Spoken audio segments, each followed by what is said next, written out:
स्याद्बाद नय षट द्रव्य गुण पर्याय और प्रमाण का, जड़ कर्म चेतन बंध कारू कर्म के अवसान का। कह कर स्वरूप यथार्थ जग का, जो किया उपकार है उसके लिए जिन वाणी बार है, वंदना शत बार है।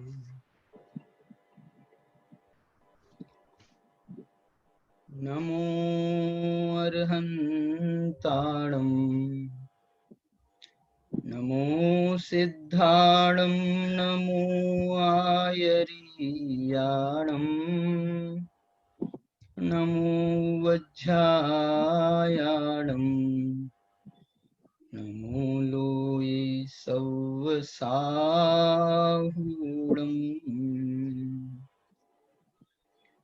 काऊणनमुक्कारं जिणवर वसहस वड्ढमाणस् दंसनमग्गं वोच्छामि जहाकम्मं समासेन।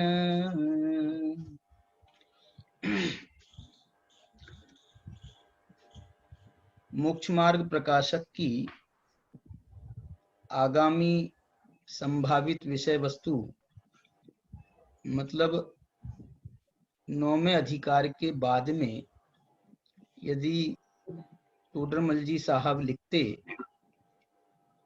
तो क्या लिखते, इसकी परिकल्पना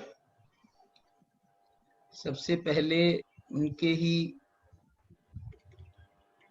अनुयायी कहें, उनका ही अनुगमन करने वाले जो छेढ़ालाकार पंडित दौलत राम जी हैं, उन्होंने छेढ़ाला में इसकी परिकल्पना की थी कि टोडरमल जी लिखते तो क्या लिखते। उसके बाद में इस पर एक काम और भी हुआ था। ब्रह्मचारी शीतल प्रसाद जी ने एक मोक्ष मार्ग प्रकाशक, क्या नाम किताब का था, मोक्ष मार्ग प्रकाशक का आगे का ऐसा कुछ उनका उसका किताब का नाम था, मोक्ष मार्ग प्रकाशक की पूर्णता या मोक्ष मार्ग प्रकाशक का आगामी वक्तव्य।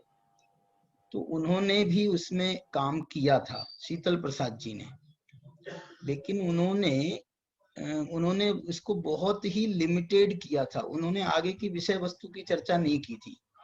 उन्होंने क्या किया था, टोडरमल जी ने जो मोक्ष मार्ग प्रकाशक के अंदर कुछ 10-12 स्थानों पर ऐसा लिखा था कि इसका वर्णन आगे करेंगे, इसका वर्णन आगे करेंगे। कुछ कर्म सिद्धांत से संबंधित विषय थे, कुछ और भी विषय थे, तो इसका वर्णन आगे करेंगे।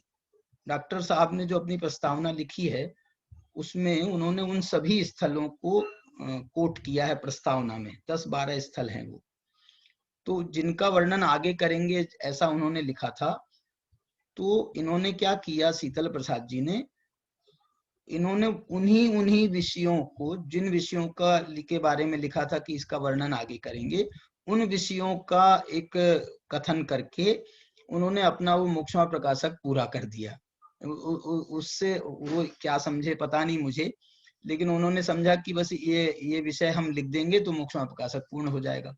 मोक्ष मार्ग प्रकाशक के 9वें अधिकार में जो अंतिम शब्द टोडरमल जी का बहुरी लिखा हुआ है, वो भी हमारे पास में जो उपलब्ध है उसमें वो भी शब्द पूरा नहीं है।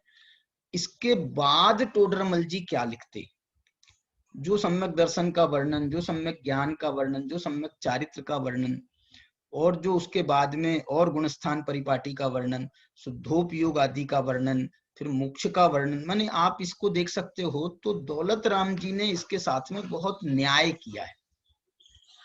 दौलत राम जी ने उसमें सम्यक दर्शन ज्ञान चारित्र ही नहीं, ये मोक्ष मार्ग प्रकाशक है, तो मोक्ष मार्ग की पूर्णता 14वें गुण स्थान में जाकर के होती है वास्तव में। क्यों? क्योंकि जब तक मोक्ष नहीं हुआ तब तक मोक्ष मार्ग है, तो 14वें गुण स्थान तक मोक्ष नहीं है, इसलिए वहां तक मोक्ष मार्ग है। सीधा सीधा युक्ति है। इसलिए दौलत राम जी ने बिल्कुल आखिरी 14वें गुणस्थान तक का वर्णन किया, फिर मुक्त दशा का वर्णन किया, रहिए अनंता अनंत काल यथा तथा शिव परिणये। माने उन्होंने बिल्कुल मुक्ति में उस जीव को पहुंचा कर ही दम लिया है। और फिर वो जो उनका अंतिम उपसंहार है, इमिजानी आलस हानि साहस ठानी यह सिख आदरो, जब लो न रोग जरा गहे तब लो झटिति निज हित करो, यह राग आग दहे सदा ताते समामृत से ये, चिर भजे विषय कषाय अब तो त्याग निज पद बेये, कहा रच्यो पर पद में न पद यहे क्यों दुख सहे, यों दौल हो सुखी स्वपद रची दाव मत चूको यहे। ये यहाँ तक दौलत राम जी ने मोक्ष मार्ग प्रकाशक में मोक्ष तक पहुंचाया, और अंतिम जो उनने उपसंहार भी किया, तो उपसंहार में ये 6 पंक्तियां उनकी मिलती है, इमिजानी आलस हानि साहस ठानी यह सिखा दरो, जब लो न रोग जरा गहे तब लो झटिति निज हित करो। निज हित करो माने मोक्ष को प्राप्त करो, ना सही मोक्ष तो मोक्ष मार्ग को प्राप्त करो। मोक्ष मार्ग की में चारित्र की पूर्णता ना हो रही हो तो कम से कम जितना हो सकता है उतना ग्रहण करो पंचम काल में, उतना भी नहीं हो सकता है तो कम से कम सम्यक तो प्राप्त करके आप अपना श्रद्धांत तो सम्यक बना लो। ऐसा कह करके उन्होंने बहुत ही सुंदर उसका, तो वास्तव में यदि शीतल प्रसाद जी भी यदि इसका काम करते, दौलत राम जी के 6 ढाला की टीका लिख देते, तो ये काम हो जाता। लेकिन अब जो हुआ सो हुआ। तो वो जो रूपरेखा है, उस रूपरेखा को डॉक्टर साहब ने भी अपनी प्रस्तावना में प्रस्तुत किया है, और दौलत राम जी ने अपनी 6 ढाला में प्रस्तुत किया है। आज से 200 साल पहले, बल्कि और ज्यादा हो गया, एक नव वसु एक वर्ष की 1891 में उनने ये 6 ढाला लिखी थी, 1891 में। तो अभी 200 भी नहीं हुआ पूरा, अभी 2091 आने का है संवत, तो समझ लो 10 साल और बाकी है, 10-12 साल। तो ये काम जो है दौलत राम जी के माध्यम से उन्होंने किया, और उसका विस्तार करने की आज आवश्यकता है। तो जो मैंने जैसा आपको कहा कि हम जो हैं ये आदरणीय पंडित जी साहब की प्रेरणा से ये काम को अपनी शक्ति अनुसार आगे बढ़ा रहे हैं, और अभय कुमार जी भी एक रत्नत्रय विषय पर अपनी व्याख्यान माला चला रहे हैं। तो ये विषय पर हमारी जो सबसे पहला हमने विषय का चुनाव किया है, वो विषय है सम्यक दर्शन का। वैसे तो प्रारंभ कर दिया था दौलत राम टोडरमल जी ने मोक्षमा प्रकाशक के 9वें अधिकार में, लेकिन उन्होंने श्रद्धान की चर्चा करी है, और उसके बाद में सम्यक के भेदों की चर्चा भी की है। लेकिन मैं जो है सम्यक दर्शन की महिमा से हमने इस विषय को उठाया है, और ये सम्यक दर्शन की महिमा आचार्य कुंद भगवान ने सबसे पहले अष्टपाहुड़ के पहले पाहुड़ दर्शन पाहुड़ में उन्होंने इसकी महिमा गान किया है, और उस को अष्टपाहुड़ को आधार बना करके हम अभी सम्यक दर्शन की महिमा का विषय चला रहे हैं। इसके बाद में मैंने कल भगवती आराधना भी देखी थी, और मूलाचार में एक सम्यक दर्शन का अधिकार है, उसे भी हम थोड़ा देखेंगे, और रत्नकरण श्रावकाचार पुरुषार्थ सिद्धि उपाय, इन ग्रंथों का भी हम एक संक्षिप्त अवलोकन जरूर करेंगे, जिससे जो है हमको ये सम्यक दर्शन की वास्तविक जो है ना, एक उसकी एक्चुअल जो स्थिति है, सम्यक दर्शन की क्या महिमा है, और सम्यक दर्शन का मोक्ष मार्ग में क्या स्थान है। जैसे कल हमने एक गाथा पढ़ी थी, 21 नंबर की गाथा पढ़ी थी ना कल, उसमें कहा था पढ़मम सोवाणम मोक्षस, यह मोक्ष का प्रथम सोपान है। माने ये एक बहुत बड़ी बात है, बहुत बड़ी बात है। इसको जो है मैं एक आपको बताना चाहता हूँ, शायद बताया कि नहीं बताया मुझे ख्याल नहीं आ रहा। बनारसी दास जी ने एक उपादान निमित्त की जो चिट्ठी लिखी है, शायद उपादान निमित्त की चिट्ठी में ये विषय है, या परमार्थ वचनी का, दोनों उनकी चिट्ठियां हैं। उसमें उनने एक गर्भित शुद्धता, और एक उन्होंने लिखा है गर्भित शुद्धता का क्या लिखा है उन्होंने, ग्रंथि भेद शब्द का प्रयोग किया उनने। माने वो जो गर्भित शुद्धता है ये तो मिथ्या दृष्टि में भी मानी है उन्होंने, बनारसी दास जी ने, लेकिन वो गर्भित शुद्धता जो है वो मोक्ष मार्ग को नहीं चली, ऐसा लिखा है उन्होंने, मोक्ष मार्ग को नहीं चली। मोक्ष मार्ग को कब चली, तो उन्होंने कहा कि ये गर्भित शुद्धता का जब ग्रंथि भेद होता है, ग्रंथि भेद माने मिथ्यात्व की ग्रंथि का जब इस गर्भित शुद्धता के माध्यम से ग्रंथि भेद कर दिया जाता है तो फिर ये सम्यक्त्व की प्राप्ति होती है। और फिर अब ये जो धारा है ये मोक्ष मार्ग को चली और मोक्ष को वो पहुंचा देती है। ये ऐसा बहुत सुंदर विषय उन्होंने वहां पर गर्भित शुद्धता का ग्रंथि भेद के माध्यम से वो विषय उन्होंने प्रतिपादन किया है। मैं यहाँ पर जो आपके सामने बात रख रहा हूँ, आज की जो हमारी 22 नंबर की गाथा है, ये गाथा बहुत महत्वपूर्ण गाथा है, बहुत महत्वपूर्ण गाथा है। ये गाथा के जो सामान्य अर्थ किया जाता है और एक मैं इसका एक दूसरे ढंग से भी आपको एक अर्थ बताना चाहता हूँ। देखो सामान्य से अर्थ क्या है इस गाथा का, बहुत सामान्य से तो बहुत प्यारा अर्थ है ही, और ये गाथा इतनी महत्वपूर्ण गाथा है कि इस गाथा से मिलती जुलती गाथा एक और गाथा आचार्य कुन भगवान ने नियम सार में भी लिखी है, सेम टू सेम नहीं है लेकिन इसी से मिलती जुलती गाथा है। नियम सार की 154 नंबर की गाथा है और वो है परमार्थ निश्चय परमावश्यक अधिकार। निश्चय परमावश्यक नाम का अधिकार है नियम सार का, शायद ये 8वां अधिकार है या कौन सा अधिकार है, ये परमावश्यक नाम का अधिकार। तो इस अधिकार की 154 नंबर की गाथा है। उस 154 नंबर की गाथा में इनने कुन भगवान ने ये बिल्कुल मिलती जुलती गाथा एक लिखी है। 11वां अधिकार है ये सबसे आखिरी अधिकार शुद्धोपयोग अधिकार है नियम सार का, और उसके पहले वाला परम आवश्यक अधिकार, उस परम आवश्यक अधिकार में भी ये सम्यक्त्व की महिमा करने वाली एक गाथा दी है कुन भगवान ने। और वहां पर जो प्रकरण है मैं अभी आपको गाथा पढ़ के सुनाता हूँ, दोनों गाथाओं का हम तुलनात्मक अध्ययन भी करेंगे। देखो ये 22 नंबर की गाथा आप देखिए, बहुत सुनी हुई गाथा होगी आपने, और इस गाथा के हिंदी वर्जन पद्यात्मक रूप में और भी कई कवियों ने प्रस्तुत किए हैं। दयानंद राय जी ने लिखा है जो शक्य हो वह करें और अशक्य की श्रद्धा करें, सद्य जो है उनका है ना, श्रद्धान ही सम्यक तो है, वो ऐसे गाथा है। तो यहाँ पर जो गाथा मैं आपको पढ़ रहा हूँ 22 नंबर की गाथा, आप भी पढ़ना मेरे साथ में। जम सक्कई तम की रई, जम चण सक्के तम च सद्दहणम, केवली जिने ही भणियम, सद्दह मानस सम्मत्तम। गाथा कह रही है जम सक्कई तम की रई, जो शक्य हो वह करें। जम चण सक्के, जो शक्य ना हो उससे ना करें, ये भाषा नहीं लिख रहे कुन भगवान उससे ना करें, ये अपने मुंह से कैसे कहें कि नहीं शक्य हो तो ना करो, ये तो छूट देने वाली बात हो गई। नहीं शक्य हो तो मत करो, छूट देने वाली बात नहीं है। तो वो बोल रहे हैं जम चण सक्के तम च सद्दहणम, उसका भी श्रद्धान करो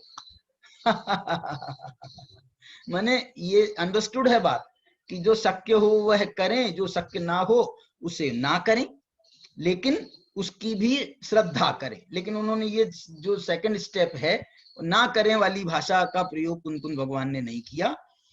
जम सक्कई तम की रई, जम चण सक्के तम च सद्दहणम, सद्द केवली जिने ही भणियम, सद्दह मानस सम्मतम, क्योंकि केवली भगवान ने कहा है, क्या कहा है, सद्दह मानस सम्मतम, जो श्रद्धान करता है, जो श्रद्धेय मानस माने श्रद्धावान है, उसको भी सम्यक तो है। सद्दह मानस सम्मतम, श्रद्धावान को भी सम्यक तो है, सम्यक तो है, तो वो भी मोक्ष मार्गी है, ऐसा कहकर के उसको बहुत बड़ा सम्मान दिया है। मैं इसलिए ये गाथा भी ये सम्यक दर्शन की महिमा कर रही है। ये गाथा क्या कह रही है कि यदि आप नहीं कर रहे हो और उसके बाद भी यदि आप श्रद्धा मात्र भी कर रहे हो, श्रद्धान अपना सही बना के रखा है आपने, श्रद्धान है तो ज्ञान भी है होगा ही साथ में, तो यदि आपका श्रद्धा ज्ञान सही है, यदि आप नहीं भी कर पा रहे हो मोक्ष मार्ग में चारित्र के पद पर और आरूढ़ नहीं हो पा रहे हो, तो भी कोई बात नहीं है, क्योंकि आप फिर भी मोक्ष मार्गी हो, मोक्ष मार्गी हो। अभी आप मोक्ष मार्ग से च्युत नहीं हुए हो, बल्कि मोक्ष मार्गी होने का ये ही क्रम है। परमम सोवानम मोक्षस, सम्यक जो है ये प्रथम सोपान है मोक्ष का, इसलिए ये इसको बिल्कुल भी कम आंकने की जरूरत नहीं है, बल्कि मोक्ष मार्ग के पहले सोपान के रूप में, मोक्ष मार्ग का जो पहला सोपान है, गुण स्थानों का पहला सोपान तो मिथ्या दृष्टि गुण स्थान है, लेकिन मोक्ष मार्ग का जो पहला सोपान है वो है अविरत सम्यक्त्व। इसलिए उसको पहले सोपान के रूप में तो कर्म सिद्धांत ने भी, गुणस्थान के रूप में भी उसको मान्यता प्राप्त है, पूरी मान्यता दी गई है चौथे गुणस्थान, और बल्कि उसको वो स्थान प्राप्त है, यदि आप संख्या प्ररूपणा में जाएंगे, मोक्ष मार्गियों की संख्या प्ररूपणा में जाएंगे, तो सबसे पहले इसी गुणस्थान से मोक्ष मार्ग का प्रारंभ होता है, और सबसे ज्यादा जीव इसी गुणस्थान में हैं, सबसे ज्यादा जीव इसी गुणस्थान में हैं, क्योंकि इस गुणस्थान वाले जीव चारों गतियों में हैं, चारों गतियों में हैं। मनुष्य गति में तो थोड़े हैं मनुष्य गति में तो असंख्यात हैं, लेकिन तिर्यंच गति में असंख्यात हैं। क्यों असंख्यात हैं? क्योंकि मनुष्य गति में क्यों संख्यात है? मनुष्य गति की तो कुल जीवों की संख्या, कुल चारों माने सभी सर्वत्र, मनुष्य गति के जो 2.5 द्वीप में मनुष्य का स्थान माना है ना, तो पूरे 2.5 द्वीप के मनुष्यों की संख्या को यदि जोड़ा जाए तो उसकी टोटल संख्या 29 अंक प्रमाण है। ये 29 अंक प्रमाण संख्या संख्यात में जाती है, असंख्यात में नहीं जाती। लेकिन तिर्यंच जो है वो बहुत हैं तिर्यंच जीव तो अनंत है, अनंत नहीं है, उसमें भी जो संगी पंचेंद्रीय तिर्यंच हैं जिनमें सम्यक्त्व की योग्यता है वो असंख्यात है, वो असंख्यात है। इसलिए जो है वो जीव भी असंख्यात हैं तिर्यंच गति में। स्वर्ग में असंख्यात हैं, स्वर्ग में असंख्यात हैं, और जो दूसरे जो देवता हैं वहां भी सम्यक दृष्टि देवता हो सकते हैं, भले ही वो वहां जाकर के पैदा नहीं होंगे सम्यक दृष्टि जैसे भवनवासी व्यंतर ज्योतिषी में, लेकिन वहां जाने के बाद में वो सम्यक्त्व को प्राप्त कर सकते हैं, क्योंकि ये सारे जो देवता हैं जो मिथ्यात्व सहित पैदा हुए हैं, लेकिन वो सभी देवता भगवान के समोशरण में जा सकते हैं, और भगवान के समोशरण में जा सकते हैं इसका मतलब है सम्यक्त्व की योग्यता है, सम्यक्त्व की पात्रता है। जो इसलिए जो भव्य जीवों का ही समोशरण में जाने की बात कही जाती है ना, वो इसलिए कि जो जीव जाते हैं वो सब सम्यक्त्व के योग्य होते हैं और उनको सम्यक्त्व प्राप्त हो सकता है, होता ही है ये गारंटी नहीं है, लेकिन हो सकता है। इसलिए मैं कह रहा हूं सभी देवताओं में और वैमानिक देवों में, वैमानिक देवों ये सभी देवताओं में भी असंख्यात असंख्यात सम्यक दृष्टियां, अलग अलग ज्योतिषी देवों में, भवनवासियों में, व्यंतरों में और स्वर्गों में, पहले स्वर्ग, दूसरे स्वर्ग, तीसरे स्वर्ग, इन सब के सम्यक दृष्टि देवों की संख्या टोटल भी असंख्यात है, और एक एक स्वर्ग में असंख्यात असंख्यात सम्यक दृष्टि है। एक एक स्वर्ग में असंख्यात असंख्यात सम्यक दृष्टि है। पहले में असंख्यात है, दूसरे में भी असंख्यात है, तीसरे में भी असंख्यात है। इनकी इनकी अल्प बहुत्व अलग अलग शास्त्र में आया है, उनका भी अल्प बहुत्व का स्थान है। पहले स्वर्ग में जो है सबसे ज्यादा सम्यक दृष्टि है पहले स्वर्ग में, दूसरे में उससे कुछ कम है, तीसरे में उससे असंख्यात है लेकिन उससे कम है, क्योंकि देवता ही सबसे ज्यादा जो है पहले स्वर्ग में, देवताओं की संख्या सबसे ज्यादा है पहले स्वर्ग की, वैमानिक देवों में। अब इसके बाद में यदि हम नीचे देखें नारकियों में, तो नारकियों में भी सम्यक दृष्टि टोटल नरक में सम्यक दृष्टियों की संख्या असंख्यात है। और एक खास बात कहना चाहता हूं, देवताओं में और नारकियों में, इसमें तो समझ लो चौथे गुणस्थान वाले ही सम्यक दृष्टि हैं। इसके ऊपर जो है वहां पर गुणस्थान है ही नहीं। ना नरक में है चौथे गुणस्थान के ऊपर गुणस्थान, और न स्वर्ग में है। तिर्यंचों में है, लेकिन वो चौथा गुणस्थान से आगे बढ़कर के पांचवा गुणस्थान तक है। तिर्यंचों में पांचवें गुणस्थान तक के हैं, और वो जो पांचवें गुणस्थान के हैं वो भी असंख्यात हैं, असंख्यात। मैं ये कहना चाहता हूं आपको, तिर्यंचों के असंख्यात जीवों की बात के संबंध में एक जो उदाहरण शास्त्र का है कि वहां स्वयंभू रमण समुद्र है ना, जो अंतिम मध्यलोक का सबसे अंतिम समुद्र है, वो बहुत बड़ा है, बहुत बड़ा, आधा मध्यलोक है वहां पर, आधा मध्यलोक आधा मध्यलोक अकेला स्वयंभू रमण समुद्र में है, और उससे आधा माने चौथाई मध्यलोक वो स्वयंभू रमण द्वीप है आखिरी। वहां पर भी ये तिर्यंच, वहां मनुष्य तो जा नहीं सकते हैं लेकिन तिर्यंच हैं वहां पर। और पंचम गुणस्थानवर्ती भी असंख्यात तिर्यंच वहां पर है। कहां? स्वयंभू रमण समुद्र में, स्वयंभू रमण द्वीप में, वहां पर असंख्यात पंचम गुणस्थानवर्ती भी है। अब यदि पंचम गुणस्थानवर्ती है तो इसका मतलब है चौथे गुणस्थानवर्ती उससे ज्यादा है पंचम गुणस्थानवर्ती यदि असंख्यात है तो उससे अधिक। अब कितना अधिक है ये मेरे को आगम, ये इसका प्रमाण भी आगम, बहुत बहुत सूक्ष्म विश्लेषण है आगम। धवला आदि में इनके अल्प बहुत्व की चर्चा बहुत की गई है। ऐसे ही मैं आपको जैसे ये अभी बताया, नरक में देखें, नरक में तो पूरे सातों नरक के नारकी मिलाएं तो असंख्यात हैं, और एक एक पृथ्वी के भी जो नारकी हैं, प्रथम पृथ्वी के नारकी, द्वितीय पृथ्वी के नारकी, ऐसी सातवीं जो महातम प्रभा नाम की पृथ्वी है, वहां के भी जो नारकी हैं वो असंख्यात हैं।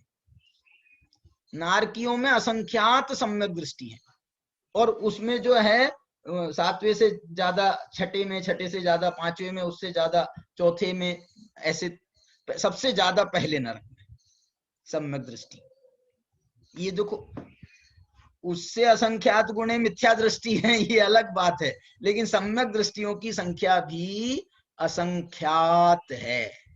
इसलिए ये जो पहला मोक्ष मार्ग का पहला पाया है, इसको आचार्यों ने बहुत महत्वपूर्ण भी माना है, और इसको मोक्ष मार्ग की पहली सीढ़ी भी माना है।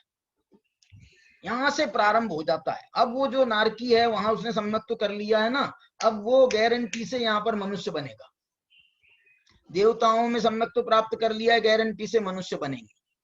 अभी प्राप्त किया हो, पहले से प्राप्त किया हो, अलग विषय है, लेकिन नारकियों में भी अभी प्राप्त किया होगा, अब गारंटी से मनुष्य बनेंगे। और सम्मत तो यदि कायम रहा तो 7-8 भव में जाएंगे, मुक्ति को प्राप्त करेंगे। माने इतनी पात्रता उस जीव में आ जाती है। ये किसका प्रभाव है? ये इस सम्यक्त्व का प्रभाव है, ये सम्यक्त्व की महिमा है। आप उसके असंयम पर मत जाना, चौथे गुणस्थानवर्ती के असंयम पर मत जाना। असंयम को देखोगे तो आपको लगेगा, माने आप उसका मूल्यांकन ही नहीं कर पाओगे सही। इसलिए इस गुणस्थान का नाम असंयत गुणस्थान नहीं है। असंयत के तो पहला गुणस्थान भी है, दूसरा भी है, तीसरा भी है। ये गुणस्थान जो है वो असंयत होकर के भी जो सम्यक दृष्टि है, इस गुणस्थान का पूरा नाम है असंयत सम्यक दृष्टि गुणस्थान। असंयत सम्यक दृष्टि गुणस्थान, ये सम्यक दृष्टियों का गुणस्थान है। असंयत उसमें एक विशेषण रूप में प्रस्तुत किया गया है कि ये सम्यक दृष्टि हैं, लेकिन अभी इनका ये इस श्रेणी वाले हैं। कौन सी श्रेणी वाले? जम सक्कई तम कीरई जम चण सक्कई तम च सद्दहनम सद्दह मानो जीवो पावई अजरा मरम सोखम। ये मेरे को याद है, लेकिन इसकी गाथा का चरण दूसरा है। केवली जिने ही भणियम सद्दह मानस से सम्मतम। केवली भगवान ने कहा है कि जो श्रद्धावान है उसको सम्यक है। मैं इसका जो एक दूसरा एंगल आपके सामने रखना चाहता हूं, ये रखना चाहता हूं कि देखो, सम्यक दृष्टि कभी भी बहुत भावना वाला होता है। आप उसकी भावना का मूल्यांकन नहीं कर सकते हैं। उसका बस चले तो वो तो इसी भव में मोक्ष चला जाए, उसका बस चले तो इसी भव में नहीं, इसी आज ही मोक्ष चला जाए, उसका बस चले। आज ही नहीं, इसी समय, अभी वो गुणस्थान, अभी वो जो है दीक्षा ले ले वे, समझ लो, यदि उसकी भावना की प्रबलता इतनी है कि दीक्षा ले लेवे और भरत चक्रवर्ती का उदाहरण प्रस्तुत कर देवे। उसकी भावना, हर सम्यक दृष्टि की ये भावना है। इसलिए आप उसकी भावना का तो मूल्यांकन करो ही नहीं। इतनी पवित्र भावना है सम्यक दर्शन होने के बाद में, भावनाओं में इतनी पवित्रता आती है, इतनी पवित्रता आती है कि वो चौथे गुणस्थान वाला अविरति असंयत होने पर भी तीर्थंकर प्रकृति का बंध कर लेता है। आप क्या बात करते हो? तीर्थंकर प्रकृति 16 कारण भावनाओं का वो करता है, 16 कारण भावनाएं भाता है, और 16 कारण भावनाओं को भाने के कारण उसको तीर्थंकर प्रकृति का बंध हो सकता है। अभी इसकी जो आगे की गाथाएं है ना, ये बाकायदा उस सम्यक दृष्टि अपने सम्यक्त के प्रभाव से क्या क्या करता है ये सब बताने वाले हैं। इसी सम्यक्त का प्रभाव है कि वो तीर्थंकर बनता है, इसी सम्यक्त का प्रभाव है कि वो अरहंत दशा को प्राप्त करता है, इसी सम्यक्त का प्रभाव है कि वो सिद्ध दशा को, पढ़मम सोवाणम मोक्षस, मोक्ष मार्ग का पहला सोपान नहीं है, मोक्ष मार्ग का पहला सोपान नहीं कह रहे हैं, मोक्ष का पहला सोपान है। मोक्ष का पहला सोपान है तो मोक्ष मार्ग तो अपने आप हो गया, मोक्ष मार्ग तो अपने आप हो गया। इसलिए जो है परमम सोवाणम मोक्षस, मोक्ष मग्गस नहीं है, तो मोक्ष मार्ग का पहला सोपान, लेकिन उन्होंने उसको डायरेक्ट मोक्ष के साथ में जोड़ा है। मोक्ष मार्ग तो वो सिद्ध हो ही गया, जब सोपान कहेंगे तो वो मोक्ष मार्ग के ही तो सोपान होंगे, लेकिन ये काय के मोक्ष मार्ग, उसको मोक्ष मार्ग संज्ञा है, मोक्ष का मार्ग, मोक्ष का सोपान, तो मोक्ष का ही तो सोपान होगा, मोक्ष मार्ग का सोपान थोड़ी होगा। तो ये जो है, इसमें जो बात मैं आपको जो बताना चाहता हूं, इस गाथा की एक टोन वो भी है। क्या टोन है? कि भावनाओं से वो पूरा भरा हुआ है, भावनाओं से तो उसकी कोई कमी नहीं है, लेकिन सम्यक दृष्टि की एक और खास बात है, एक और खास बात है, और वो खास बात ये है कि वो अपने साथ बलात्कार नहीं करता है, जबरदस्ती नहीं करता है। वो सम्यक दृष्टि की ये पहचान कह रहा हूं मैं। सम्यक दृष्टि जहां वो मुनि पद की भावना से अपूर्व अवसर एवो क्यारे आवसे, जहां इस भावना से भरा हुआ है, वहीं वो अपने साथ में बलात्कार नहीं करता है, जबरदस्ती नहीं करता है कि नहीं अब जो होगा सो होगा, जो होगा सो होगा, मैं तो दीक्षा ले लेता हूं, मैं तो दीक्षा ले लेता हूं, मेरे को तो दीक्षा लेना है। अरे एक डॉक्टर साहब हमारे एक उदाहरण देते हैं कि जब तक अंदर की तैयारी ना हो ना, आप कोई नाटक कर रहे हो, रंगमंच पर कोई नाटक खेल रहे हो, और जब तक अंदर की तैयारी ना हो तब तक के पर्दा मत खोल देना। यदि आप उसके समय के पहले पर्दा खोल दोगे ना, तो ये नाटक नहीं दिखाओगे, फिर आप नाक कट हो जाएगी, नाटक नहीं होगा, नाक कट होगी। आपको पहले पर्दा दिखा दोगे। आपने जबरदस्ती, आपकी चारित्र की उतनी तैयारी नहीं है। भावनात्मक होना अलग बात है, लेकिन अंदर की तैयारी होना अलग बात है।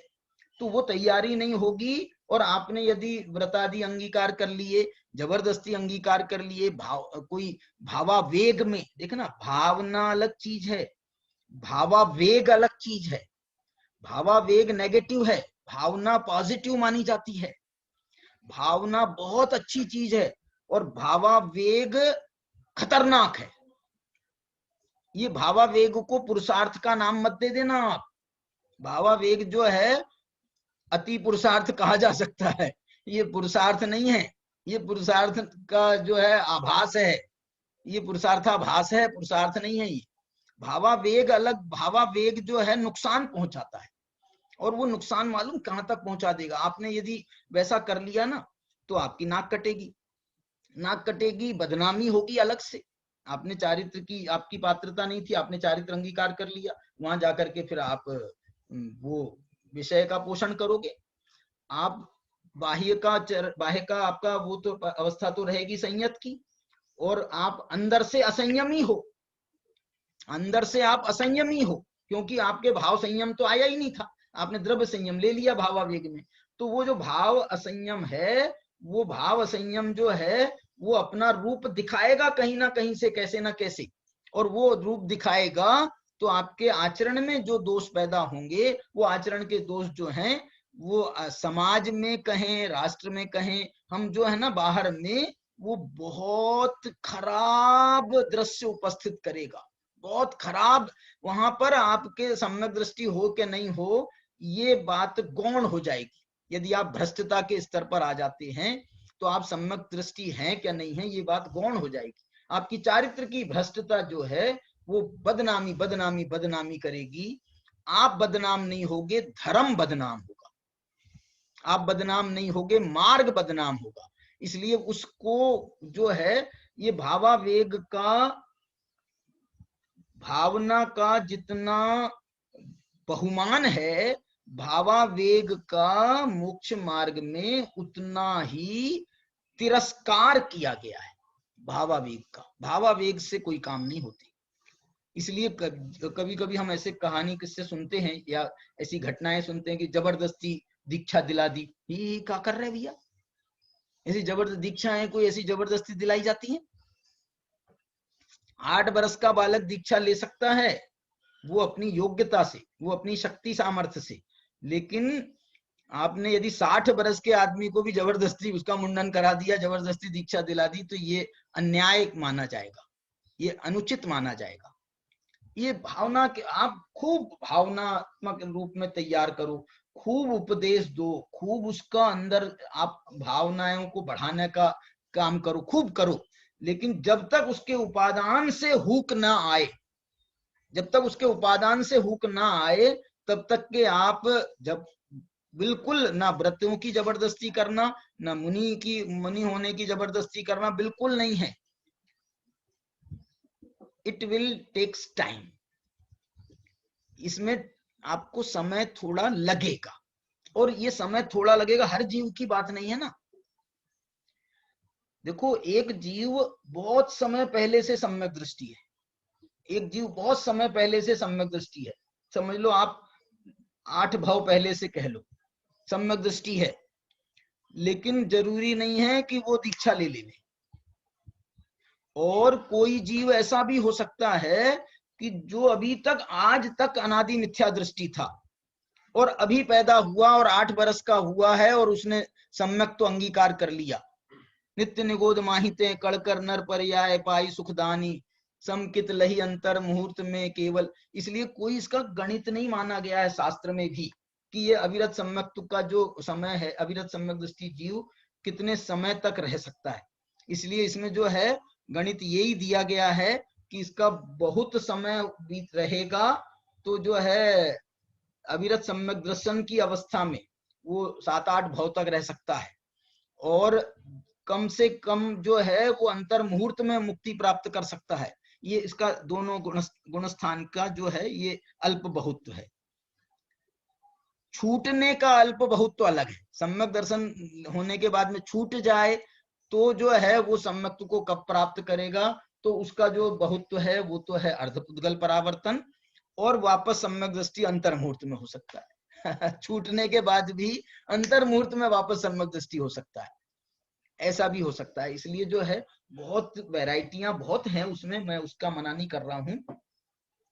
आचार्य भगवान जो है ना, सम्यक्त्व यदि आपने अंगीकार किया है तो आचार्य भगवान की ये टोन है। आप बोलोगे साहब ये उपदेश है कि टोन है, क्या उपदेश की टोन नहीं कह सकते हैं, लेकिन ये जो है आचार्य भगवान का जो है ये टोन है। जम सक्कई तम की रही, भैया जितना तुम में शक्य हो ना उतना करो, जबरदस्ती नहीं, कोई जबरदस्ती नहीं। हम व्रतों का उपदेश दे रहे हैं, वो देंगे, हमारे को उपदेश देने से नहीं रोकना। और यदि किसी को उपदेश देने से रोकने का भाव आता है ना, तो उसके सम्यक्त्व में मैं प्रश्न चिन्ह लगाऊंगा। जो उपदेश देने से रोकता है वो भी सम्यक दृष्टि नहीं है, लेकिन जो कोई जबरदस्ती करता है वो भी सम्यक दृष्टि नहीं है। माने आप उपदेश देने से रोकने का भाव आपको आता है, ये तो गलत माना गया है, बहुत गलत माना। पुरुषार्थ सिद्धि उपाय में एक गाथा है, क्या गाथा है वो, कि जो क्या है वो गाथा, बहुत का जो है ना, नहीं, उसमें ये गाथा है कि सबसे पहले मुनि धर्म का ही उपदेश देना।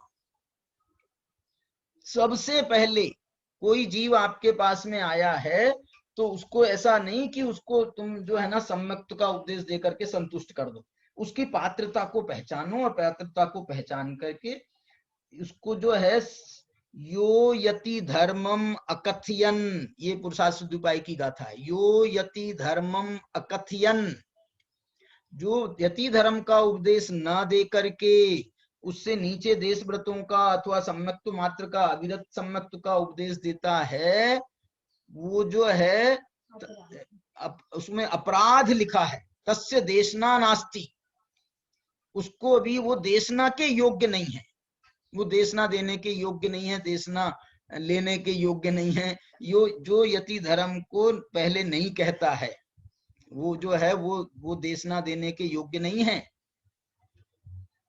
उसमें और भी कुछ एक दो शब्द हैं, इस पुरुषार्थ सिद्धि उपाय की प्रारंभिक गाथाओं में ही है, 10, 12, 15 गाथाओं में आपको मिल जाएगा। दंडनीय उसको माना गया है, दंड, वो दंड के योग्य है ऐसा माना। वंचक शब्द कहाँ है? वंचक, वंचक भी है, वंचक, हाँ वंचक। और बहुत अच्छा है, पुरुषार्थ सिद्धि उपाय यहाँ पर नहीं है मेरा, नहीं तो मैं आपको दिखा देता। तो ये जो है, मैं ये कहना चाहता हूँ, ये जो गाथा है ना, इस गाथा की ब्यूटी आप देखो। ये गाथा जो है, इसमें क्या चीज है, जम सक्कई तम की रही। ये गाथा ये कह रही है, यदि तेरे में मुनि धर्म लेने की योग्यता है, जम सक्कई तम की रही, ले जल्दी की रही। देखो एक बात मैं और कहना चाहता हूँ कि जैसे मैं आचार्य महाराज के पास गया और आचार्य महाराज से कहा कि साहब मैं दीक्षा लेना चाहता हूँ। अब आचार्य महाराज मेरी परीक्षा करेंगे, जरूर करेंगे। यदि वो मुझे परीक्षा में योग्य मानते हैं, समझते हैं कि ये योग्य है दीक्षा लेने के, तो वो जो है मेरे को 6 महीने का इंतजार नहीं कराएंगे, वो साल भर का इंतजार नहीं कराएंगे। वो जब हम अगली दीक्षाएं देंगे ना, तो वो फिर तुमको भी उसमें दीक्षा दे देंगे। क्या कर रहे हो आप? तो आपने योग्यता की परीक्षा ले ली ना, यदि आप योग्य नहीं है तो साल भर बाद भी कैसे दोगे मेरे को दीक्षा? योग्यता तब फिर से आप योग्यता की मेरी परीक्षा करोगे। देखना, योग्यता की परीक्षा होने के बाद में इसलिए जरूरी नहीं है कि सैकड़ों की दीक्षाएं एक साथ हों, जरूर एक की दीक्षा भी हो सकती है, नो प्रॉब्लम, क्यों, क्या दिक्कत हो गई। इसलिए ये कहना मैं चाह रहा हूं कि वो उसकी पात्रता यदि आप कम समझ रहे हैं, तो वो पात्रता कम समझ रहे हैं तो मैं बिल्कुल इनकार नहीं कर रहा हूं, बिल्कुल, फिर तो देना ही नहीं है, पात्रता नहीं है तो देने से तो बिल्कुल इनकार है। इसलिए ये जो गाथा है, जम सक्कई तम की, बहुत बैलेंस्ड है इस गाथा में। वो ये गाथा जो है ना ज्यादा का उपदेश दे रही है, जबरदस्ती का उपदेश दे रही है, ये गाथा तो सीधी सीधी बात कर रही, जम सक्कई तम की रही। यदि शक्य है तो जल्दी, सुबह से शीघ्रम, और जम सक्कई जम न सक, यदि इसमें ये भी गर्भित है, यदि शक्य नहीं है तो जल्दी मत मचाना। जम सक्कई तम की रही, मैं ये कह रहा हूं दोनों को ये गाथा जो है सब पर लागू है। जो दीक्षा लेने के योग्य है उस पर भी लागू है, जो दीक्षा नहीं लेने के योग्य है, देश व्रत के योग्य है, उस पर भी लागू है, जो अविरति होने योग्य है उस पर भी लागू है, माने जो सब पर लागू है। ये जम सक्कई तम की रही, जम चरण सक्के तम च सद्दहनम, ये आवश्यक है इस गाथा का। इस गाथा का जो सबसे बड़ा मोटो है वो ये है कि यदि आप यदि शक्य, जम सक्कई, ये शक्कई का अर्थ मालूम क्या है? जम सक्कई, यदि शक्य हो एक अर्थ, एक दूसरा इसका अर्थ है यदि आप में शक्ति हो, ये वही शक्य का अर्थ भी यही है। यदि आप में शक्ति है तो कीजे शक्ति प्रमाण, बहुत प्यारा अनुवाद है, कीजे शक्ति प्रमाण, शक्ति बिना श्रद्धा धरें, ध्यानत श्रद्धावान, अजर अमर पद भोग वे। कीजे शक्ति प्रमाण, कितना इसका ये गाथा का बिल्कुल, और इसका हिंदी की टोन भी बिल्कुल सेम है। कीजे शक्ति प्रमाण, शक्ति प्रमाण जरूर करो, कीजे शक्ति प्रमाण, माने वो ये यदि तुम्हारे में शक्ति नहीं है तो कीजे शक्ति प्रमाण, जितनी शक्ति हो उतना करो। ये कीजे, पूर्ण शक्ति है तो पूरा करो, अपूर्ण शक्ति है तो जितनी शक्ति है उतना करो, नहीं है शक्ति तो भी इसमें तो तेरे को कोई नॉन तेल नहीं लग रहा है, इसमें तो कोई तेरा धन नहीं लग रहा है। किसमें? जमचन सक्के तम च सद्दहनम, इसमें क्या लग रहा है? यदि शक्ति नहीं है तो भी श्रद्धान तो आप कर ही सकते हो, इसमें क्या, आप यदि श्रद्धान भी नहीं कर सकते हो, अरे भैया जब करना ही नहीं है तो फिर श्रद्धान भी करके क्या फायदा है? पगले, तेरे को अभी कुछ मालूम ही नहीं है, तेरे को अभी कुछ समझता नहीं है तेरे को। यदि तेरे को ये इसमें श्रद्धान करने में, इसलिए कहा जाता है ना कि श्रद्धान तो चौथे गुणस्थान में पूरा हो जाता है बल्कि यहां तक कहा जाता है कि श्रद्धान जो है वो कभी अधूरा होता ही नहीं है इसलिए जो है ना, श्रद्धान के स्तर पर तो जो मोक्ष है ना, मोक्ष अभी माना है, चौथे गुणस्थान में मोक्ष माना है श्रद्धान के स्तर पर। मैं आगे एक गाथा इसमें बताने वाला हूं, और ये मैं इसमें नहीं बताने वाला, इसमें बताने वाला हूं जो आपको मैंने नियम सार की 154 गाथा का उल्लेख किया था ना, ये गाथा में और बहुत महत्वपूर्ण भाव है, बहुत महत्वपूर्ण भाव है। ये गाथा देखो 154 गाथा यदि आपके पास में हो तो आप निकालना, नहीं तो मैं तो आपको बता ही रहा हूं। जम सक्कई तम की रही, ये दर्शन पाहुड़ की गाथा है। अब ये जो है नियम सार की गाथा क्या कह रही है देखो, यदि सक्कदी का दुम जे, ये जो है ना अष्टपाहुड़ में जब ये गाथा आई है, यदि जम सक्कई तम की रही 22 नंबर की गाथा है दर्शन पाहुड़ की, तो इसमें वो एक टिप्पणी लगी है कि इसी से नीचे मिलती जुलती गाथा नियम सार की 154 गाथा, ये मैंने खोज नहीं करी है, ये तो यहाँ पर खुद इन्होंने बताया है, यहाँ पर हिंट की है। और ऐसा ही हिंट नियम सार में है कि इससे मिलती जुलती गाथा अष्टपाहुड़ के दर्शन पाहुड़ में देखो क्या है उसमें समानता। यदि सक्कदी कादुम जे, यदि सक्कदी कादुम जे, यदि शक्य हो, करना शक्य हो तो, पडिकमणा दिम करेज झाणमयम, प्रतिक्रमणादि को करो। देखो वहां पर तो करो शब्द अकेला था, यहाँ पर समझ लो यहाँ कह रहे हैं करो शब्द में वो चारित्र का अंतर्भाव, चारित्र के का भाव आ जाता है। यहाँ पर वो स्पष्ट कह रहे हैं पडिकमणादिम करेज, प्रतिक्रमणादि को करो। और इतना ही नहीं, प्रतिक्रमणादि को करो तो व्यवहार प्रतिक्रमण को करने को नहीं कह रहे। ध्यानमयम, कौन से प्रतिक्रमण करो? ध्यानमयम। ध्यानमयम माने ध्यानमय प्रतिक्रमण। वो जो ध्यान 12वां तप है, ये प्रतिक्रमण तो प्रायश्चित नाम के तप के अंतर्गत, व्यवहार प्रतिक्रमण आदि जो हैं ये प्रायश्चित तप के अंतर्गत आते हैं। तो वो जो है ना, पहला ही शायद अंतरंग तप है, प्रायश्चित विनय, विनय प्रायश्चित विनय वैयावृत्त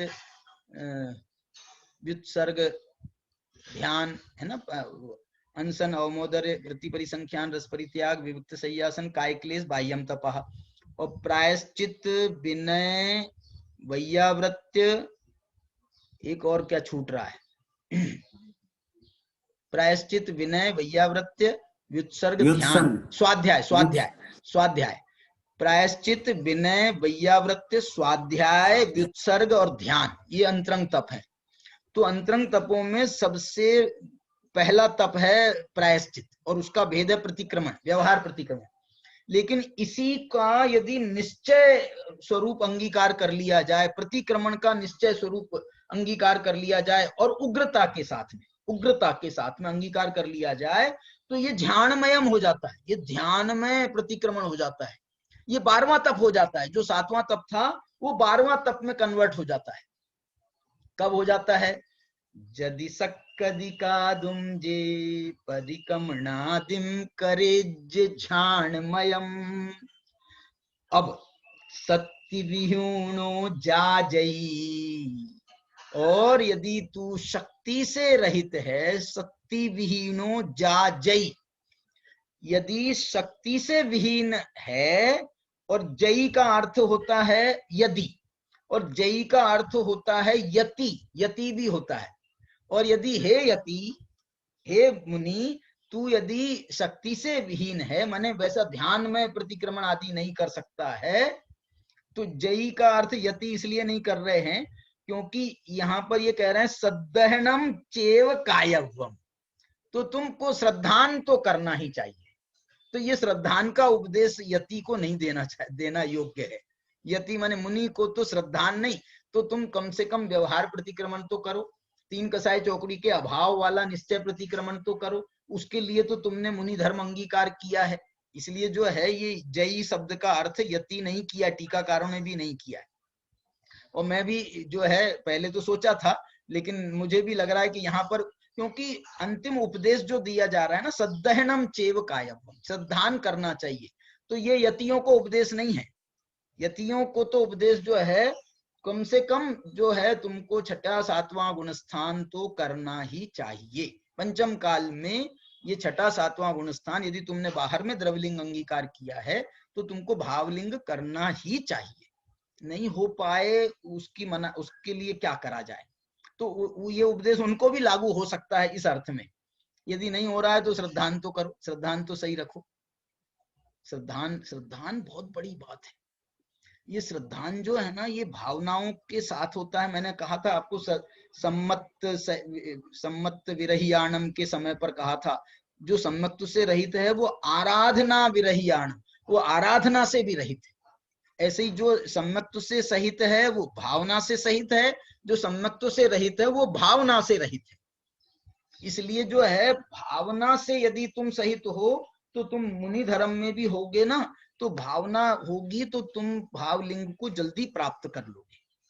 यदि तुम्हारे अंदर में भावना है, सच्ची भावना, आराधना सहित भावना है, तो तुम जल्दी प्राप्त कर लोगे। और यदि तुम्हारे वो आराधना सहित भावना नहीं है, भावना ही नहीं है, तो ये तो तुम्हारे सम्यक्त को भी ले डूबेगा। सम्यक्त पे ही प्रश्न चिन्ह लग जाएगा। अब ये कहना मैं चाह रहा हूं कि अष्टपाहुड़ में गाथा आई है दर्शन पाहुड़ में। नियम सार में ये जो गाथा आई है ये परम आवश्यक अधिकार में। परम आवश्यक अधिकार का मतलब है 11वां अधिकार, इसके बाद में 12वां शुद्धोपयोग का अधिकार है, जो अरहंत और सिद्ध दशा का कथन कर रहा है। मतलब ये परम आवश्यक अधिकार जो है 12वें गुणस्थान तक का को अपने में समाये हुए है ये। इसलिए झाणमयम प्रतिक्रमणादि की जो बात की है उन्होंने, वो 12वें गुणस्थान तक को इसने अपने आप में समेट लिया है। तो ये इतना महत्वपूर्ण है। इसके बाद इसकी जो टीका लिखी है पद्म प्रमलधारी देव ने, उन्होंने ये प्रतिक्रमणादि दो प्रकार के बताए। एक तो प्रतिक्रमणादि है ध्यान में, और जो सबसे लघु प्रतिक्रमण है वो कौन सा है, वो कौन सा लघु माने सबसे निचला स्तर, प्रतिक्रमण का सबसे निचला स्तर कौन सा होगा? तो वो जो सबसे निचला स्तर है वो छठे सातवें गुणस्थानवर्ती मुनिराज का नहीं, प्रतिक्रमणादि के लिए कह रहा हूं मैं। ये बहुत बड़ा उल्लेख मुझे मिल रहा है, बहुत बड़ा उल्लेख मिल रहा है। मैंने ये कह रहा है कि एक इन्होंने जो शब्द डाला है प्रतिक्रमण का, और प्रतिक्रमण ही नहीं निश्चय प्रतिक्रमण का। निश्चय प्रतिक्रमण यहाँ पर ध्यान में निश्चय प्रतिक्रमण तो 12वें गुणस्थान का है, लेकिन जो लघु निश्चय प्रतिक्रमण है, सबसे जघन्य निश्चय प्रतिक्रमण है, वो चौथे गुणस्थानवर्ती को भी प्रतिक्रमणादि होते हैं, ये सिद्ध किया जा रहा है।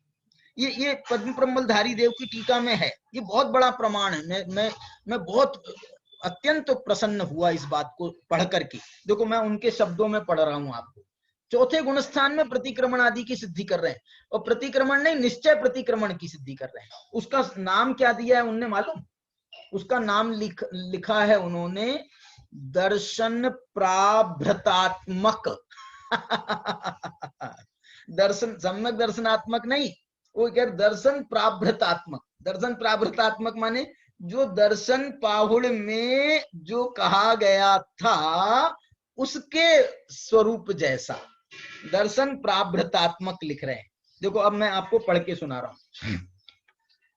अत्र शुद्ध निश्चय धर्म ध्यानात्मक प्रतिक्रमणादिकम एव कर्तव्यम इत्युक्तम। यहाँ पर देखो धर्म ध्यानात्मक प्रतिक्रमणादिक में कर्तव्यम, धर्म ध्यानात्मक प्रतिक्रमणादि, और कैसे धर्म ध्यानात्मक? शुद्ध निश्चय धर्म ध्यानात्मक प्रतिक्रमणादि करना ही कर्तव्य है, ऐसा कहा जा रहा है। अब आगे देखो सुनो। मुक्ति सुंदरी प्रथम, मुक्ति सुंदरी का जो प्रथम दर्शन प्राभृतात्मक मुक्ति सुंदरी का, ये पद्म प्रमलधारी देव हैं। इनको मुक्ति सुंदरी के दर्शन किए बिना ये जो है ना इनका पेट नहीं भरता है। वो जो है हर क्षण क्षण मुक्ति सुंदरी के जो है दर्शन करते रहते हैं। और सम्यक दृष्टि को भी कह रहे हैं कि हे मुक्ति सुंदरी के प्रथम दर्शन प्राभृतात्मक, हे सम्यक दृष्टि तू मुक्ति सुंदरी का प्रथम दर्शन तो तूने ही किया था। मुक्ति सुंदरी प्रथम दर्शन प्राभृतात्मक, और मजेदार भाषा है। प्राभृत कहते हैं आभूषणों, अलंकार को प्राभृत कहते हैं। तो वो ये कह रहे हैं कि तूने मुक्ति सुंदरी के कैसे दर्शन करे हैं कि जो मुक्ति सुंदरी अपने सर्वांग सुंदर रूप में है, सर्वांग से जिसने अपना आभूषणों से लदी हुई है, वो कौन हो सकती है? वो जब दुल्हन अवस्था में होती है ना स्त्री, तभी सबसे ज्यादा वो आभूषणों से आभरणों से सहित होती है दुल्हन अवस्था में। इसके पहले इसके बाद में वो तो फिर तो आ जाएंगे अपने चौके चूल्हे में। अभी जो है जिस समय वरमाला हो रही है उस समय जो है वो सबसे सुंदर स्वरूप उसका माना गया है। तो यहाँ पर वो कह रहे हैं मुक्ति सुंदरी, ये शादीशुदा नहीं है, ये जो है ये दुल्हन वाली मुक्ति सुंदरी है। तो मुक्ति सुंदरी के प्रथम दर्शन प्राभृतात्मक, माने इसमें ये भी समझना आप कि जो मुक्ति सुंदरी है वो सारे आभूषणों से लदी है, और जो हम उसके दर्शन करने वाले हैं हम भी ऐवे ही नहीं चले गए हैं। बोले शादी ब्याह में जब वो वरमाला का समय होता है तो जो वो तो सबसे सुंदर कपड़े पहन के होते ही हैं, सबसे आभूषण पहन करके वर वधू, लेकिन जो और भी लोग उपस्थित होते हैं सब बढ़िया तैयार होकर के जाते हैं, सूटेड बूटेड। आप लोग हम तो शादियों में भी जाते हैं तो ये कुर्ता पैजामा पहन करके जाने में अपने आप को गौरव का अनुभव करते हैं। हमको लगता है कि सबसे बढ़िया हमारी ड्रेस तो यही है, कुर्ता पैजामा पहन करके जो है, ये इससे बढ़िया कोई ड्रेस नहीं है। हम तो बोल रहे हैं ये सब सूटेड बूटेड लोग भी कुर्ते पैजामे पे आ जाते हैं शादियों में। तो हम क्यों अपने अपने कुर्ता पैजामा छोड़ करके जाएं? तो हम भी अच्छे से तैयार होकर के गए। देखो वो सुंदरी तैयार है दर्शन देने के लिए और हम तैयार हैं दर्शन लेने के लिए, तो हम भी अपने पूरे पुरुषार्थ के साथ में जाते हैं, पूरी सर्वांग सुंदरता अपने दर्शन। हमने अपने सम्यक दर्शन को भी परम पवित्र बना रखा है। ये निश्चय निश्चय धर्म ध्यानात्मक है ना, इसलिए यहाँ पर निश्चय धर्म ध्यानात्मक होने से ये जो सम्यक दर्शन है वो सम्यक दर्शन भी निश्चय सम्यक दर्शन की बात है। ये व्यवहार सम्यक दर्शन की बात, व्यवहार सम्यक दर्शन तो सदाकाल रहता है, लेकिन शुद्धोप निश्चय सम्यक दर्शन जो है वो शुद्धोपयोग के काल में ही होता है। ये शब्द प्रयोग कर रहे हैं आचार्य। देखो मुक्ति सुंदरी प्रथम दर्शन प्राभृतात्मक निश्चय प्रतिक्रमण प्रायश्चित प्रत्याख्यान प्रमुख शुद्ध निश्चय क्रिया चैव कर्तव्या। माने ये कहना चाहते हैं, वास्तविक ये वास्तविक बात है। लोग ये पूछते हैं कि तुम साहब चौथे गुण स्थान में तुमने माना कि साहब चौथे गुण स्थान में मोक्ष मार्ग होता है, तो बोले मोक्ष मार्ग तो हम तब मानेंगे जब मोक्ष मार्ग के तीनों अवयव हों, सम्यक दर्शन भी हो, सम्यक ज्ञान भी हो और सम्यक चारित्र भी हो। तो हमने भी कहा बिल्कुल सही कह रहे हो, सम्यक चारित्र भी है, सम्यक चारित्र भी होना चाहिए। तो सम्यक चारित्र कहाँ है चौथे गुण स्थान में? हमने कहा कहाँ नहीं है, क्यों नहीं है? क्यों? क्योंकि जो निश्चय चारित्र है, यदि कर्म सिद्धांत से बात करें तो अनंतानुबंधी कषाय का अभाव है उसके साथ में, ये चारित्र की अवस्था है। और यहाँ तो ये क्या कह दिया, मैं तो ये कह रहा हूं, ये क्या कह दिया पद्म प्रमलधारी देव ने, और इसके संकेत कुंद कुंद दे रहे हैं। कुंद कुंद ने भी ये संकेत दिया है कि प्रतिक्रमण आदि यदि जदि सक्कदी कादुम जे पडिकमणादिम करे झाणमयम, तो तुम तो ध्यान में प्रतिक्रमण आदि करना यदि तुम में शक्य सामर्थ्य हो तो। और शक्ति विहीनो जयी, शक्ति विहीन यदि हो, वैसा यदि ध्यान में निश्चय प्रतिक्रमण नहीं कर सकते हो शुक्ल ध्यान में, तो धर्म ध्यान में तो कर सकते हो। तो शक्ति विहीनो जयी जा जयी सदहनम चेव कायवम, श्रद्धान ही करना चाहिए। तो ये श्रद्धान करना चाहिए माने वो ये कह रहे हैं श्रद्धान स्वरूप प्रतिक्रमणादि तो करना ही चाहिए। इसमें तुमको क्या दिक्कत है? ध्यान में ना कर पाओ तो ज्ञान में तो करो, श्रद्धान में तो करो। ये संकेत तो कुंद कुंद ने भी दिए हैं और टीकाकार ने तो बिल्कुल खोल करके रख दिया है, बिल्कुल खोल करके रख दिया।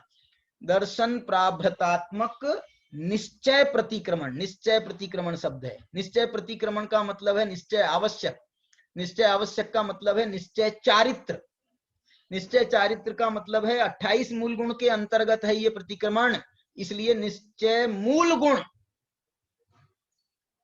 माने ये चौथे गुण स्थान में भी योग्यतानुसार, अपनी अवस्था के अनुसार, योग्यतानुसार, और क्या कहना चाहिए, जहा कम समासेन लिखा था ना उनने सबसे, यथा भाव यथा अवस्था, जैसी उनकी अभी जैसा योग्यता है उस योग्यता के अनुसार उतना चारित्र भी ग्रहण करना चाहिए, करना नहीं चाहिए। होता है उसके बिना सम्यक दर्शन नहीं होता।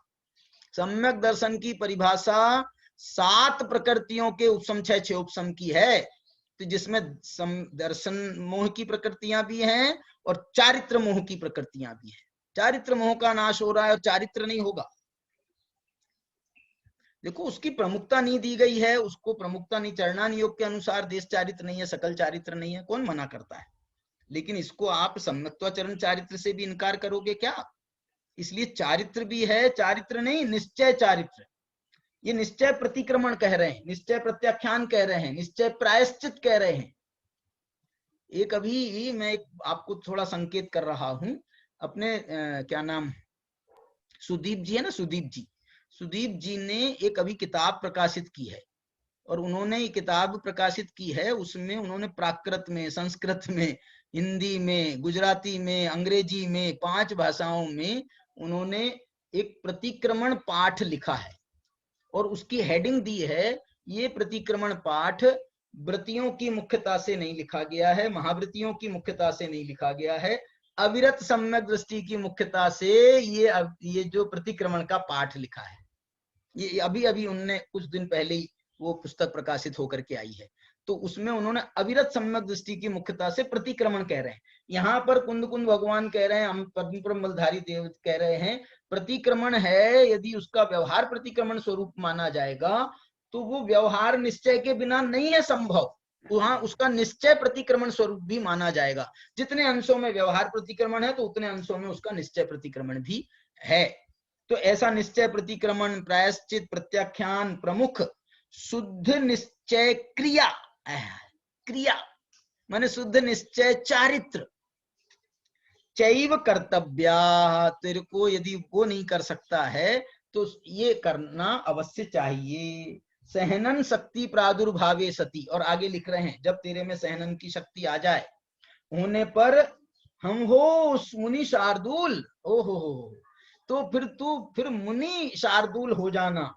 परमागम मकरंद निष्पंदी मुख, फिर परमागम के मकरंद से निष्पन्न, निष्पंदी माने उस उत्पन्न करने वाला जो मुख कमल, पद्म प्रभ, ये पद्म प्रभ मलधारी देव अपने नाम का भी उल्लेख कर रहे हैं, पद्म प्रभ, सहज वैराग्य प्रसाद शिखर शिखामणे, पर द्रव्य परांगमुख, स्वद्रव्य निष्णात बुद्धे, पंचेंद्रिय प्रसर वर्जित गात्र मात्र परिग्रह, शक्तिहीनो यदि दग्ध काले अकाले केवलम त्वया, निज परमात्म तत्व श्रद्धान मेव कर्तव्य। यदि शक्ति जब आ जाएगी तो तू मुनि शार्दूल होकर के करना, जब तक के नहीं है शक्ति तब तक के तू ये श्रद्धान, निज परमात्म तत्व श्रद्धान स्वरूप मेव कर्तव्यम। इस प्रकार से ये एक बहुत प्यारी गाथा थी जिसमें वो सम्यक्त की महिमा, उसके इसमें ये महिमा के रूप में प्रस्तुत की गई है। जम सक्कई तम की रही, जम सक्कई तम की रही गाथा भी ये सम्यक दर्शन की महिमा को बता रही है।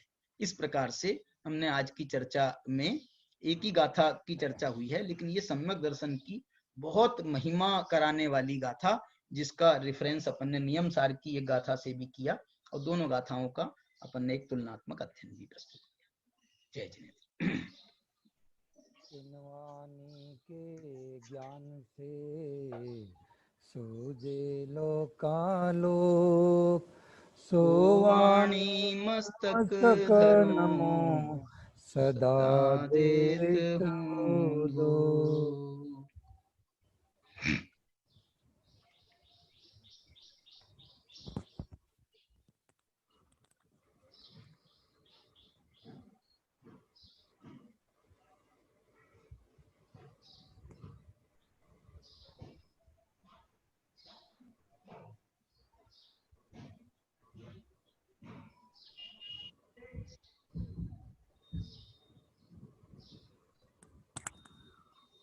जय बोलो अंतर्मुख मुद्रावंत सर्व जिनेन्द्र भगवान की जय। द्वादशांग रूपी जिनवानी माता की जय। जय जिनेन्द्र। जय जिनेन्द्र। जय जिनेन्द्र।